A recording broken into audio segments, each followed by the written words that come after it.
Hi, and welcome to a very quick and short episode of Everything Digital Health, which I'm recording today just because something's been on my mind about healthcare archival, and I wanted to share that with you all and get some opinions. And also, there's going to be a meeting next week about healthcare archival, which I think might be of interest to the kind of person who watches this channel.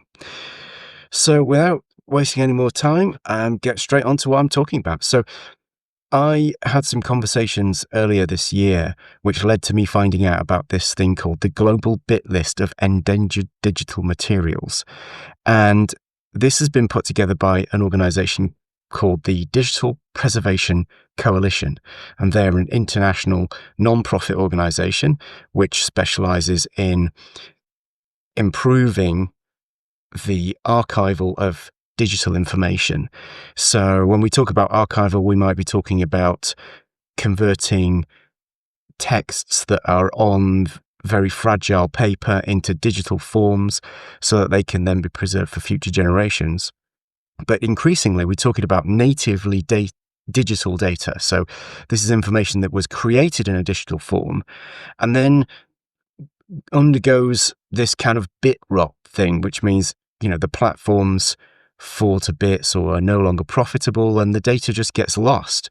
And that we know that happens in every walk of life, every part of the digital world experiences this because, for example, if you had some files that were made to work with a 1990s computer program that worked on your PC, you might find that even if you have the program, it might not work anymore. Does your PC work? Does the operating system work? Does the program work?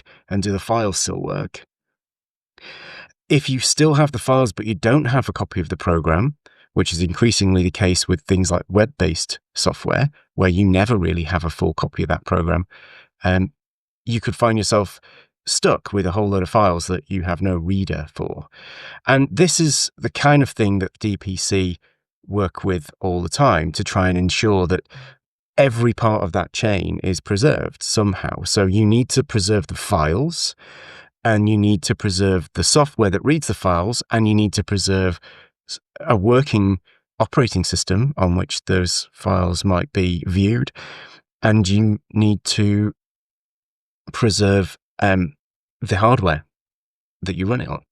And this is very relevant to healthcare because we have important files that are on systems which go obsolete over time. They become no longer profitable and they stop being used.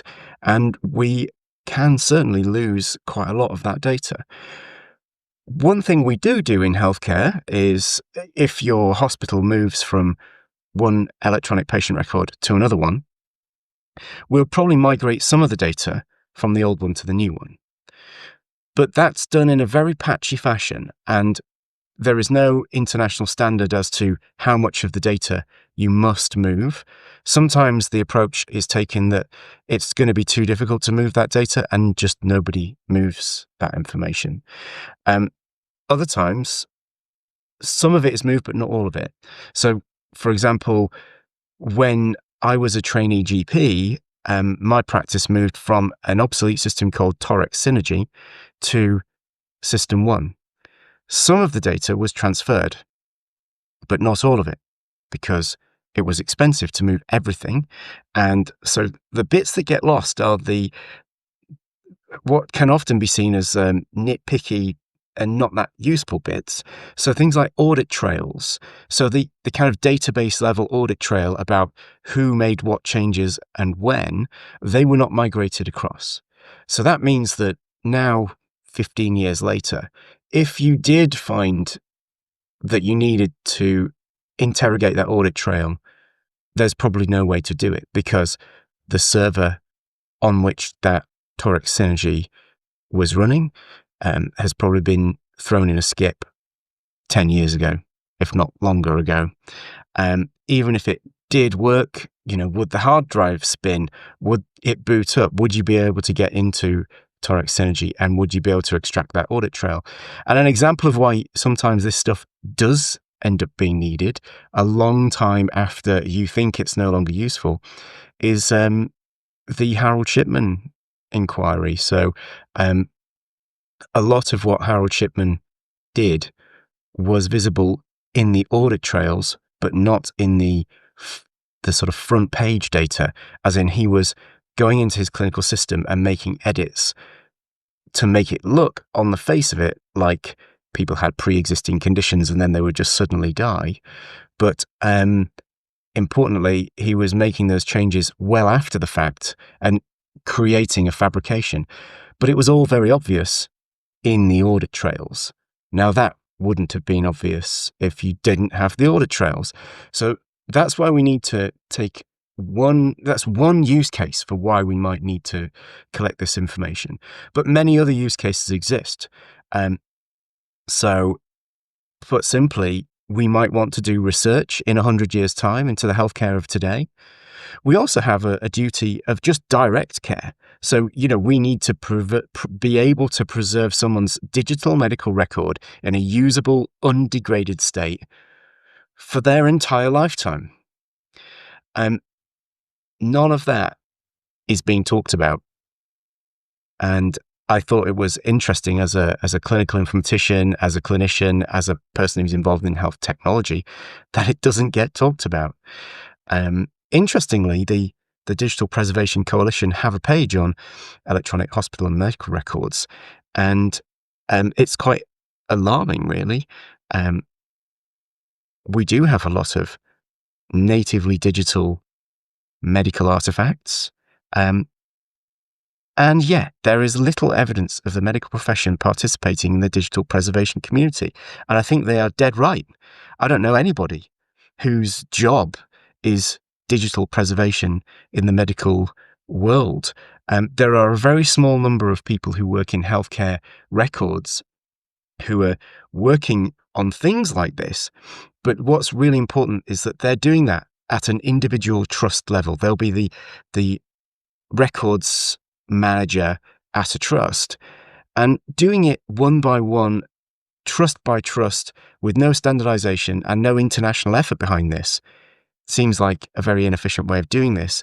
And also, it often means that corners are cut because of expediency of working with a particular supplier who perhaps doesn't want to transfer data. You as a medical records manager are having to fight against an entire corporation that doesn't want to do what you want it to do. So we have to club together on this. We have to work together and become part of the digital preservation community.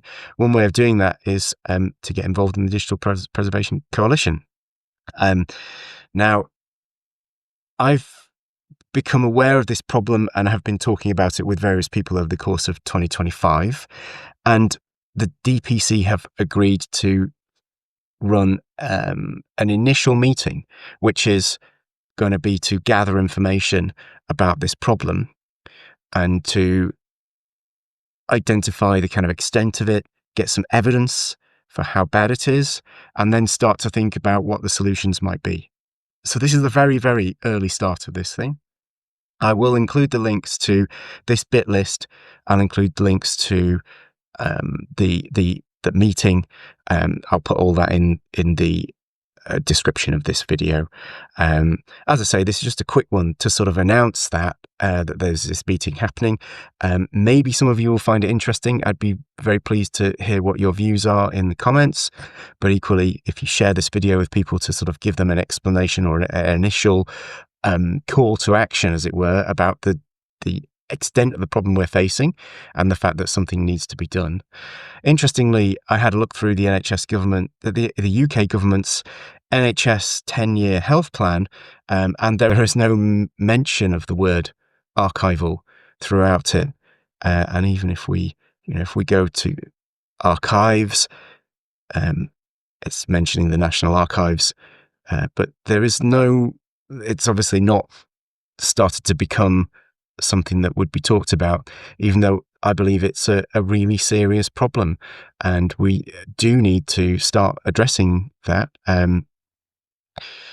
We're the profession that's responsible for these records, and although we work with suppliers, we take some responsibility for our failure to make this work well. So it would be nice to be able to guarantee to patients that the data that they give to us, the information that we record in, say, a GP record or a hospital record, that will be available to them if in 50 years' time they need that information.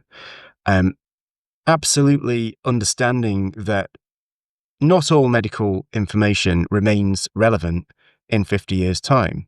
But it would be nice to be sure of that before we just abandon the idea of maintaining these records, because it could be that treatments given now have an impact on future healthcare.